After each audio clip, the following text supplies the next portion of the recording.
கான்ட்ராக்டருக்காக போயிருக்கிறார். அந்த கான்ட்ராக்ட் அவருக்கு கிடைச்சிருக்கு, போயிருக்கிறாருங்க. அவர் தன் பயண கட்டுரைகள்ல என்னுடைய பதிப்பகத்துல தான் பதிப்பிச்சார்.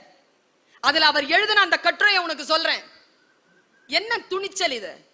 இந்த துணிச்சல் இருந்தால் மட்டும்தான் வாழ்க்கையில் முன்னேற முடியும். போதும் என்று உட்காருவதுதான் மரணம். இல்லை, நான் தோற்றேன் என்று சொல்லுவதுதான் தோல்வி. இது என்னுடைய அடுத்த களத்திற்கான ஒரு வாய்ப்பு என்று எழுந்து நிற்கின்றவர்கள் உலகத்திற்கு தலைமை வகுக்கிறார்கள். ஒருத்தன் இப்படி டிரைவ் பண்ணிட்டு வந்திருக்காங்க. இவருக்கு 3 மணிக்கு வரக்கூடிய வண்டி வரல. 4 மணி ஆகுது, 5 மணி ஆகுது, வரல. 6 மணி ஆகுது, ரோடு எல்லாம் சைலண்ட் ஆயிடுச்சு. இனிமேல் வண்டி வராது. என்ன செய்யறதுன்னு தெரியலீங்க. போன் வசதியும் இல்லை. இன்று இரவு இங்கே தங்குவதற்கு எந்த போர்வையும் இல்லை, குளிர் ஆரம்பிச்சிருச்சு. அப்போ தூரத்துல ஒரு ஜீப் வந்திருக்குங்க.